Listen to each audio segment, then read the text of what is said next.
Bonjour à tous et bienvenue. Ça va vite le destin d'un club. Regardez en Espagne Malaga qui va affronter la 3e division alors qu'il y a 10 ans c'était une équipe de Ligue des Champions.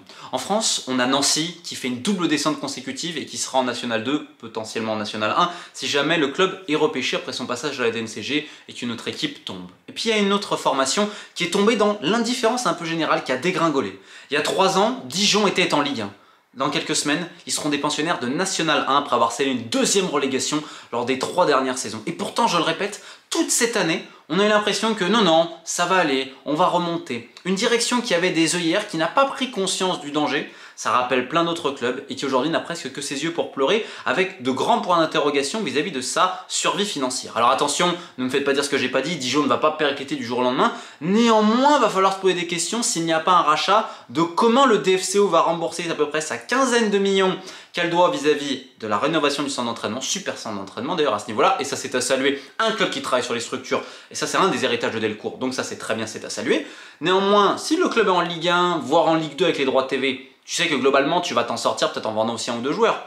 Là en National 1, quand tu sais que tu as 15 millions à rembourser, donc vis-à-vis de la construction, de la rénovation du centre d'entraînement, et que dans le même temps cette année tu risques de perdre 10 patates, et que tu avais planifié en Ligue 2 des pertes entre 5 et 8 millions les 2 prochaines saisons, là aujourd'hui tu as un grand point d'interrogation. Alors petit rappel des faits pour le DFCO qui était un club plutôt sympathique alors qu'il avait arraché la Ligue 1 sans trop de moyens. On se rappelle ces magnifiques épopées en Ligue 2 notamment avec Ribas, le buteur uruguayen. Il y a eu plein de joueurs très intéressants, il y a eu une certaine fidélité. Mais globalement Dijon, on va être très honnête, dans les bureaux ça n'a jamais trop travaillé.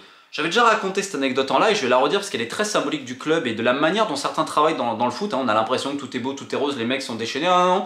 Dijon c'est surtout on travaille pas trop. Il y a quelques années des mecs disaient quand même en Ligue 2 on était bien. Vous savez pourquoi? Parce que ça jouait le vendredi soir donc ils avaient leur week-end.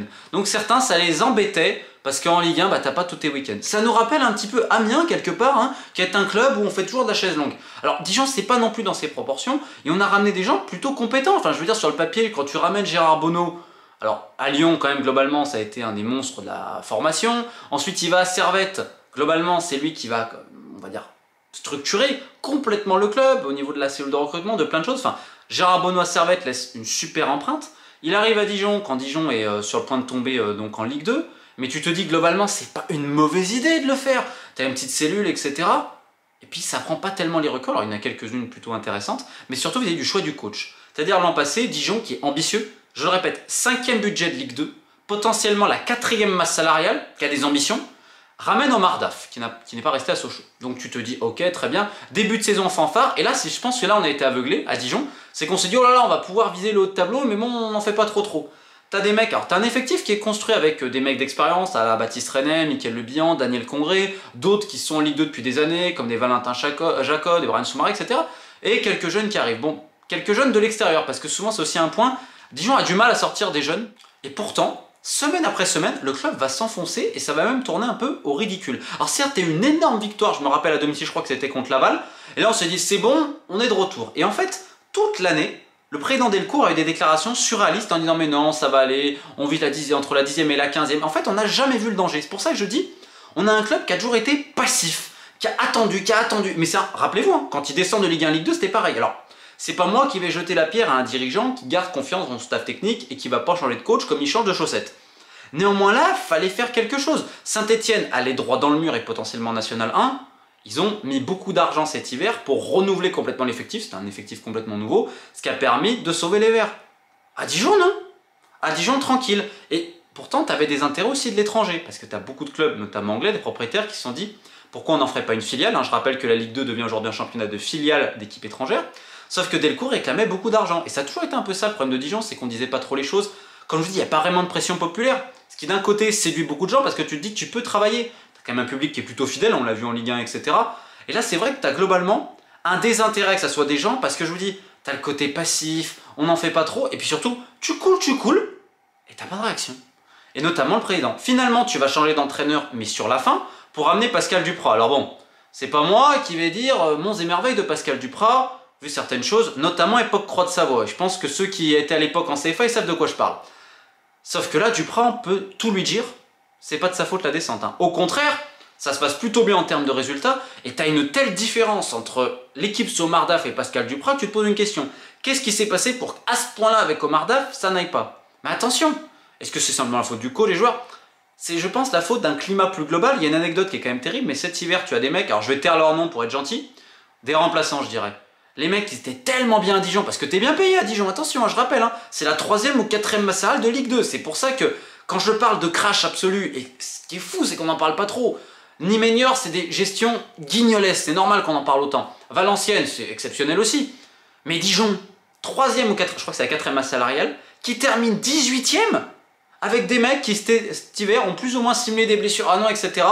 Parce que les mecs, ils n'avaient pas envie d'être prêtés ailleurs, préféraient ne pas trop jouer à Dijon, mais tu vois, bon, tranquille. Mais quelque part, les dirigeants, quand certains te disent oh, moi j'aimais bien mes week-ends en Ligue 2, ben, c'est la même mentalité. Ça rappelle un petit peu Amiens. C'est-à-dire, on travaille, mais pas trop quand même. Hein. Faut relax. Et t'as des mecs qui sont complètement reposés sur le laurier. Et ça vient de tout en haut. Quand on répète, alors que le bateau est en train de couler, non, mais ça va, on est Dijon, parce qu'on a l'argent, etc. On est Dijon, on va pas descendre. Que tu t'essaies de te convaincre de ça alors que le bateau il a déjà coulé, ben, quelque part, tu donnes un très mauvais message à tes joueurs. En parlant de très mauvais message, c'était l'argent qui était réclamé. C'est-à-dire qu'on voulait des sommes folles, des 20, 25, 30 millions. Ça rappelle un peu Gomez aussi au Mans en national où tu as plein de gens qui sont intéressés, mais les sommes demandées sont quand même assez conséquentes. Et à Dijon, c'était ça. Sachant que Delcourt publiquement a avoué il y a quelques mois que si un nouvel investisseur va arriver, bon, il ne serait pas contre. On rappelle que Delcourt dispose d'à peu près 76% des parts du club et de 90% du nouveau centre d'entraînement. Et là, il faut quand même rendre gloire à Delcourt et à la direction, c'est qu'ils ont fait quand même un travail, un minimum de structure. Ils ont quand même structuré le club, on peut dire tout ce qu'on veut à ce niveau-là. Certes, il y en a qui font de la chaise longue, mais un minimum, tu as ça. C'est tellement rare de voir un club investir sur les structures. Donc, nouveau centre d'entraînement qui a été ouvert, je crois, il y a 2 ans. Le problème, c'est que donc on a fait des prêts pour ça, ce qui est normal. Il y a 15 millions encore à rembourser. Et c'est là en fait le véritable souci. Et c'est pour ça que c'est anormal de ne pas avoir tiré la sonnette d'alarme et avoir fait quelque chose auparavant. C'est que le club financièrement, il va faire comment en National 1? Parce que quand tu es en Ligue 1, Ligue 2, tu as les droits TV, tu as tout ce que tu veux. Donc tu sais que potentiellement tu pourras rembourser tous ces millions-là, tu peux dire tu vends un ou deux joueurs, etc. Là, tu as 15 millions à rembourser de centre d'entraînement. Cette année, tu risques de perdre quasiment 10 patates. Et tu avais planifié les années d'après entre 5 et 8 millions de pertes. Sauf que c'est en Ligue 2. Là, tu es en National. Alors certes, tu vas avoir une petite aide à la descente, etc. Mais tu n'as plus les droits TV. Donc comment tu vas faire? Parce que la soupe, elle est bonne. Tu as des salaires, on parle des joueurs, on parle des dirigeants. Tu as quand même globalement pas mal d'employés. Enfin, c'est une grosse structure quand même, Dijon. Est-ce que tu vas avoir des revenus suffisants en National pour combler ça? Pas forcément. Donc là, il va falloir remettre la main au pot. Et c'est pour ça que Sport Value, c'est le cabinet qui a le mandat de vente du club de Dijon, essaye de s'activer, etc. Et les prétentions, de ce que je sais de Delcourt, ont chuté. Là, on parle d'une dizaine de millions, un peu plus, c'était 12 à peu près, si le club restait en Ligue 2, et c'était la moitié si ça descendait. Sauf que comme à Valenciennes, on avait dit, hein, si le club tombe en national, les parties qui étaient intéressées, notamment une, c'était Sport République de Southampton, on serait plus intéressés. Là, est-ce que les parties, parce que tu as toujours des intérêts pour Dijon, parce que je le répète, c'est un club plutôt sympa, où tu peux travailler, parce que justement, une absence d'un peu de pression populaire, c'est aussi pas mal pour travailler durablement. Enfin, c'était un club qui était en Ligue 1. Le propriétaire, globalement, tu vas pas avoir un club à la Edis Diech ou à la Nuna de Niort. Enfin, vous voyez, c'est quand même bon. On n'est pas sur les ambiances psychédéliques non plus, c'est plus, on fait de la chaise longue, il y a peut-être des conflits d'intérêts, tu as du n'importe quoi, oui, mais c'est pas comme Valenciennes, Nîmes ou Niort. Donc c'est bien à racheter. Autre problème, c'est évidemment la formation. On en a parlé un petit peu. On va récupérer des fois des jeunes post-formation, que ça soit en prêt ou pas, comme Marley Haquet. Alors voilà, on pourrait revenir un peu sur le recrutement, parce que c'est surprenant, on peut un peu se louper, même si tu as aussi quelques bons joueurs. Mais c'est vrai qu'il y a un autre point à Dijon qui essaie d'être un club formateur, n'arrête pas de le répéter, etc. On a ramené notamment Stéphane Roche pour la formation et tout. Mais globalement, tu as du mal. Soit les jeunes, ils jouent pas, soit ça a du mal à sortir. Enfin, il y a beaucoup de choses à définir, et c'est notamment le projet sportif. Et le plus étonnant, c'est que quand même, tu as des gens aussi compétents dans ce club. Alors, est-ce que c'est plus un système global, une espèce de paralysie un peu inertie? Parce que c'est vrai que tu as l'impression que qui fait quoi aussi? Alors c'est vrai, on a ramené Bono, mais qui fait quoi dans ce club? Parce que des fois, tu as le président qui ramenait des joueurs, tu as le poids fort de la mairie au milieu. Enfin bon, tu as des joueurs qui sont aussi un peu des rois qui foutent pas grand-chose, tu en as d'autres qui sont attachés. Enfin, c'est le coach qui essaie de ramener des mecs. Enfin, il y a un côté un peu bizarroïde à ce niveau-là. C'est-à-dire, on sait pas trop qui fait quoi, alors que tu as quand même un peu un organigramme, mais c'est pas non plus super clair. La véritable interrogation aujourd'hui, c'est est-ce que Dijon, si ça ne prend pas conscience là encore une fois du danger, parce qu'encore une fois, on se dit on va remonter, on vise la remontée tranquille, hein, comme j'entends. Hein. Attention que ça se termine pas comme Nancy. Nancy, il fait une double descente sportive. Et là, ceux qui descendent de Ligue 2 nationale, que ça soit Niort, que ça soit Nîmes, que ça soit Annecy normalement, et Dijon, attention, Annecy, encore je pense ça ira. Mais là, Nîmes, Niort, Dijon, Attention que ça fasse pas double descente. Alors bien évidemment, on s'attend à ce que ça soit un peu un des épouvantails du national l'an passé, si un investisseur ou pas, et Dijon sera dans l'obligation de remonter de par les remboursements à faire pour son centre d'entraînement. Au final, il y a une certaine tristesse, que c'était un peu une des belles histoires du football français des dernières années quand même si encore une fois, je le dis, c'est un club qui ne fait pas vraiment la une médiatique, parce que ni Ménior, c'est peut-être aussi grâce aux fans, peut-être à tout le travail qu'on a essayé de faire, Dijon, même là, pour préparer ce sujet, ça a été très compliqué à faire parce qu'en fait, il s'est pas passé non plus des trucs de fou. Alors oui, t'as des anecdotes de vestiaire comme dans tous les autres vestiaires et honnêtement, c'est vrai que si le grand public les entend, il risque d'être choqué, mais ça se passe dans tous les clubs.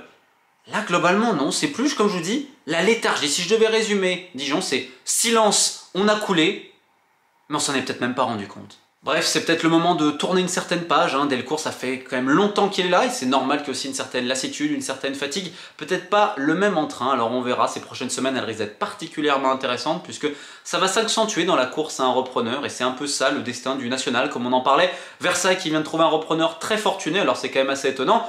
J'espère pour lui qu'il ne se fera pas avoir comme tant d'autres investisseurs dans le milieu du foot. On a plein d'autres clubs comme ceux-là qui sont en recherche. Les passages à la DNCG vont être très sympas. Dijon à ce niveau-là risque rien. Néanmoins, il faut faire attention parce que s'il n'y a pas un repreneur d'ici quelques temps, ce sera le propriétaire, Delcourt, qui devra remettre la main au pot. Sauf que là, on parle quand même de dizaines et dizaines de millions. Donc au final, à pas forcément réagir et à attendre et toujours dans la passivité, au final, on a mis le club en danger, pas pour maintenant, mais à moyen terme, parce que je le dis clairement, Dijon n'aura pas les moyens de rester très longtemps en National 1, vu les investissements structurels, qu'il faut féliciter, qu'il avait réalisés ces dernières années. Courage aux Dijonnais, équipe de Faïf.